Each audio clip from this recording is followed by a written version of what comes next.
There's actually a very interesting summit coming up in Brussels as all the leaders, the prime ministers and the presidents of the 27 countries that are member of the European Union will meet to decide the fate of José Manuel Barroso. He wants to stay on for a second term as president of the European Commission. But there is some competition, notably from Guy Verhofstadt, a liberal leader who made it into the European Parliament as an MEP in the elections a few weeks ago, but he also is a former Prime Minister of Belgium. And in our archives we actually came up with a very interesting interview that I conducted in 2006 when I was still at CNBC. Now the interview, as we are playing it out over here, never actually went out on CNBC. The channel was only interested in his comments on business and on Iran, but did never broadcast these 15 minutes of comments with Guy Verhofstadt reflecting on the future of the European Union. And given that he now is a serious contender for the position of President of the European Commission, we feel that we do not want to withhold you these comments because they're quite interesting and they could outline the direction of the European Union if Guy Verhofstadt is to be the next President of the Commission. Here's the interview. The position that Belgium is in general in Europe is maybe also typical for many of the problems facing the European Union at this moment. We are a little bit a laboratory of the European Union. I'm always saying we are the laboratory of the European Union because you find in Belgium different cultures, different languages that are used, and when you look in fact to the European Union, you see the same problems and the same difficulties as in Belgium, and vice versa. Yes.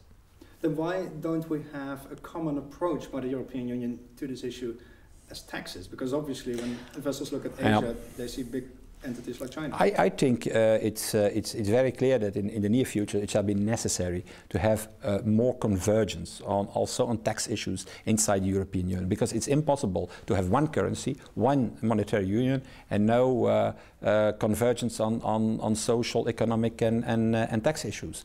So one of the absolute necessities in the near future in the European Union, certainly in the Eurozone, at least in the Eurozone, is to develop that.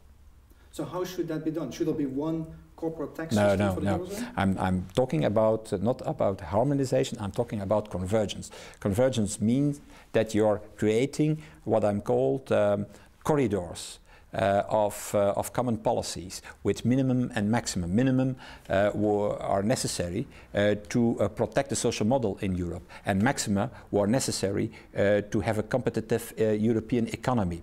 And a little bit what we are doing in valued added taxes for the moment inside the European Union. There we have developed a common policy of convergence, not of harmonization, because there is no one economy in the European Union. There are different economies in the European Union. The structure of the economy in the north is not the same as in the south. You have still an old industrial basis in Germany, in Belgium, in France, and it's not the same as the economy of the Scandinavian countries or the economy of the Mediterranean countries. So you need to respect this diversity, but within this diversity it's absolutely necessary that we develop a common strategy towards globalization, and that's absolutely necessary because we have this one currency in 12 countries of the European Union. You're on the record as saying there should be a heads of state summit of the members of the Eurozone that would basically exclude the UK and a number of other countries. Not exclude. Every country can enter in the Eurozone. You have only to will it, and secondly to fulfill the conditions. Countries that have decided to stay out, like the UK for now, should not be part of that special summit of leaders inside the Eurozone. You want to strengthen the Eurozone by getting better political cooperation. This week, Wolfgang Schüssel and José Manuel Barroso were not too enthusiastic about that. The next day, French President Chirac praised you, was supporting your view on that. Mm. How realistic is it to expect that we can have increased political cooperation between the members of the Eurozone if not everybody agrees that? I think it's the direction of history. When you look to the past, when you look, for example, also to the history of the United States of America, you see the same development, the same evolution. Also, the history of the United States started with a loose confederation, And then there was this federation, the Convention of Philadelphia, and later on they developed a common economic and social strategy with the Great Depression, entered the two wars. So I think the same thing shall happen inside the European Union. We start with a confederation, and I think that in the near future we shall develop a federation with a common economic and social strategy. And that's absolutely necessary if the European Union wants to play a role worldwide, not only economically but also politically and militarily. You see that countries like China and Japan play more and more an important role, not only economically but also politically and militarily, and it's absolutely necessary that the European Union is developing itself in the same direction if it wants to play a role in the future. But how can it do that if you have countries like the population of France and the Netherlands rejecting the constitution, which wants to move forward?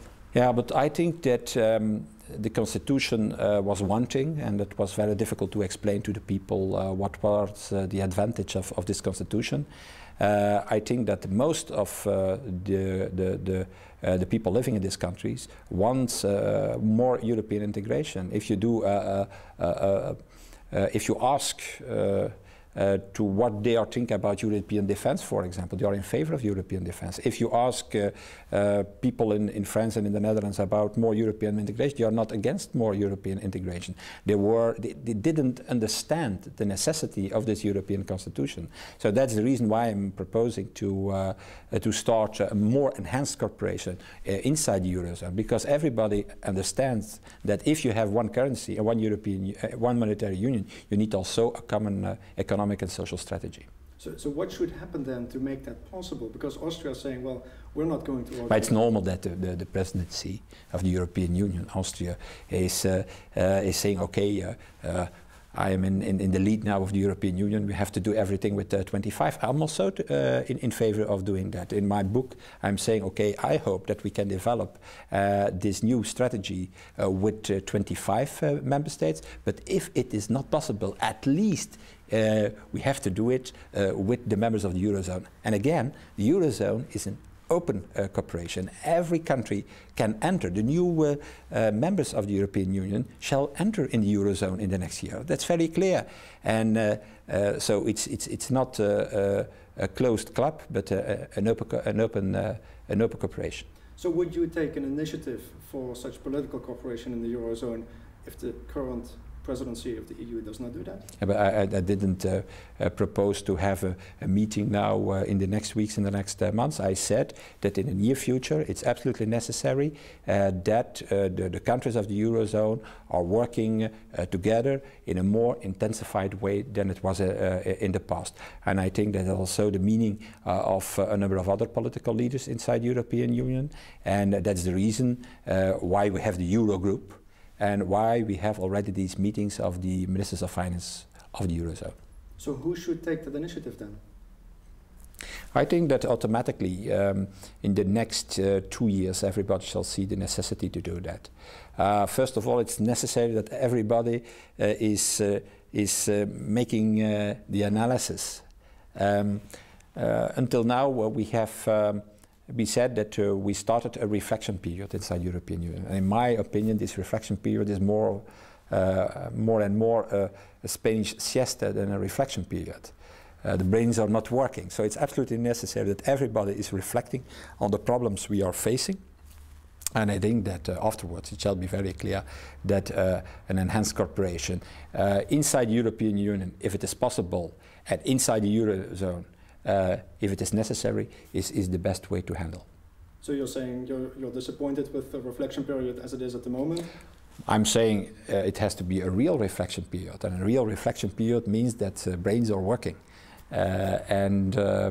I think that 2006 can be a period of reflection, and I hope that at the end of this reflection period, everybody shall see that more enhanced cooperation between the countries of the Eurozone is absolutely necessary if we want to develop a common strategy towards the globalization in the world. The constitution was rejected last year by France and the Netherlands. Margot Wallström of the European Commission said this week she feels that France and the Netherlands have a special responsibility towards the rest of Europe, implying that they should reconsider their vote. Do you think the constitution should be revived, or should we start from scratch? No, I think that we have to continue the ratification process, because that keeps the pressure on the European institutions and the European leaders to continue the European integration.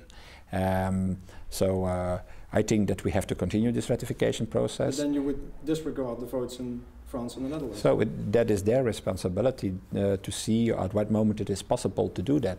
But what I'm saying also, it is not because you continue the ratification process that it is forbidden to continue to reflect on the future of Europe.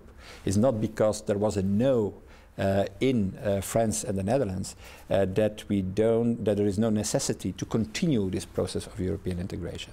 And that's the reason why I have written this book, to reflect on the future of Europe and to say that beyond the failure on the European Constitution, there is a future for the European Union. You'll meet President Bush on Tuesday. Are you going to explain him all this? I think that he understands it very well, because there is a chapter on the history of the United States of America, where I'm explaining that in fact the last 2 centuries the United States of America have faced the same problems, the same obstacles as the problems and the obstacles we are facing now with the European Union.